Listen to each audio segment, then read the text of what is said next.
Hello everyone, and welcome back to another episode of Beyond Wildlife Park. Today we'll be working on a small little enclosure right at the front of the park. This one is for the gray fox. Really excited to start this one, but before we proceed, really thankful for all the viewers of the channel. Please, if you're enjoying this kind of content, leave a like and subscribe, and you'll be notified of all the videos that I'll be posting here. I am currently working on a bunch of videos for my ZSU project, just getting through my starter species. So I am posting. I'm trying to post once a day. So you'll see a lot of the stuff here. So yeah. So this enclosure used to be the spot where I had a bobcat enclosure. Before I traded away my bobcat to the folks over at Richardsonville Zoo by Brody. I know that he's in Asia right now, so he moved his zoo to Asia, and I think he is now Shinaboki Zoo. But yeah, we sent our bobcat away and got an Arctic fox and one more ostrich. So overall, pretty solid trade. Yeah, originally built for the bobcat in this area, but here we're repurposing it for the gray fox. So the gray fox has sort of been adopted as the Beyond Wildlife Park mascot. Hence, its kind of location in the right by the front gate. Yeah, just working on some custom rockwork here. So I'm trying to achieve this kind of old school feel. The St. Louis Zoo has sort of a little rock wall that looks a lot like this, where they have their plaque near the entrance. So I was trying to emulate that a little bit. But yeah, for trying to think about how I guess would see it. So one thing that I was thinking about here was, how could we possibly kind of have that kind of rock wall entrance, sort of a place where we could put signs. And I know that we will be putting a ZSU, a proud member of ZSU kind of plaque out there, while at the same time kind of affording some solid views of the animal for the guests. So here I'm just doing a little bit of foliage work, just create this sort of wooded area.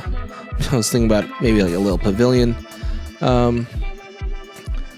I believe we changed this idea towards the end. It was a little too modern for my taste. So the whole sort of idea of this park is that this is a renovated park.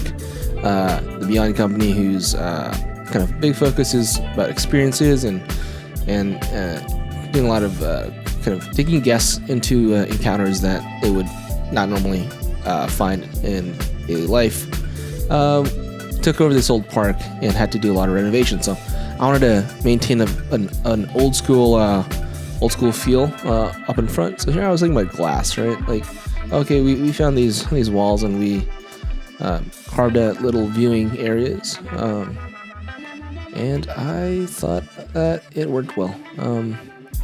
I know that we will be redoing this, not a remaster, but kind of later on in the series, in the story, we decided to modernize this a little bit and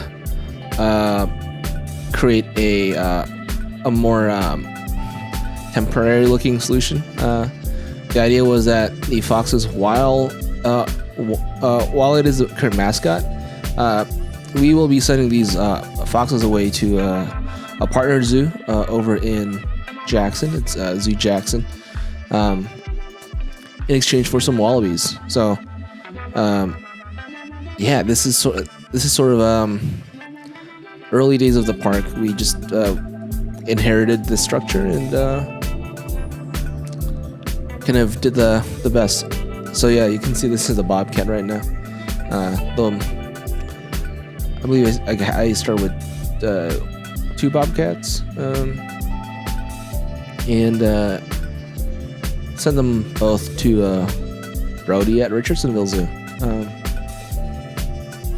Yeah, doing a little bit of animal management here. So our fun fact of the day. So gray foxes are kind of like dogs. They're small canids. with long bodies and fairly short legs. Length span 76 to 112 centimeters, with an average weight of about 5 kilograms. So the gray fox it's stable. It's not an endangered animal, and you'll commonly find it everywhere. But one thing that I did not know about the gray fox is that they can actually climb tree trunks, vertically go up a tree. I had no idea that they were able to do that. So here's a really cool fun fact about the gray fox. When they're climbing down trees, they will either go backwards down the tree, backwards down a vertical tree, or run head first along more slanted trees to the ground. So, yeah, I added a couple climbing structures to this enclosure. I don't know if it's in this iteration or the next, but at some point I did add some climbing structure. I think that was the version 2 of this enclosure. Yeah, I was trying to achieve like a glass, modern glass effect, but again, it's like, oh hey, we found this old shed, and we retrofitted it to not only be great for the animals, but great for guest viewing as well. Yeah.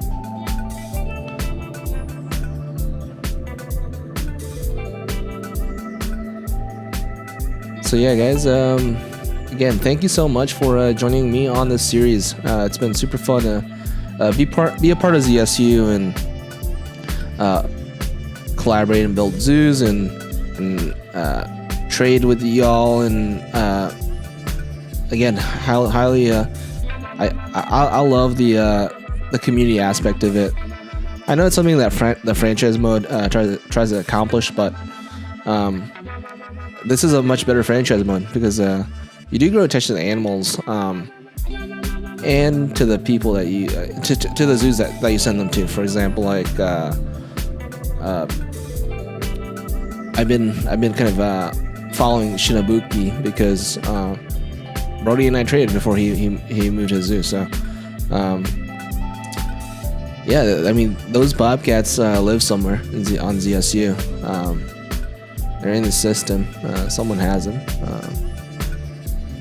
So yeah, even though we switched it out for the gray fox, I still very much consider this the bobcat gray fox enclosure, at least until our second version. So here I'm working on a little gate, basically allowing the foxes to go in and out. I love making habitats that integrate both like an indoor area for a functional indoor area for the animals, as well as a functional outdoors. I know that for some animals, I have to go with a little bit more implied backstage, but when I can, I kind of want to do that. Not only does this fulfill its like hard shelter requirements, but it's fun to see them outside, inside. Maybe even stick a webcam. That's something that I've been starting to do, is play with a webcam a little bit more. In fact, just the other night, I took one of the flamingo props from the flamingo pack and stuck a camera to its face. So look out for the flamingo cam. I might be posting that on the workshop, so I'll definitely share it with you guys when that's ready. But yeah, now I'm just thinking about food and water and bedding. Yeah, I realized that when I built this, I wasn't really giving them a lot of vertical space for climbing and whatnot. So when we redo this bobcat fox enclosure into a dedicated fox enclosure, we do add a little bit of height in verticality with wooden planks and stuff that the foxes could go up and down on. So yeah, we're approaching the end of our build here. Again, it's sparse right now. Again, this is part of my effort to get to 50%. But yeah, in the lore, we fix this up and make this more suitable for our foxes. But right now, it's a temp It used to be the bobcat enclosure, and now we're holding the foxes in here. So again, thank you so much everyone for joining us today at Beyond Wildlife Park.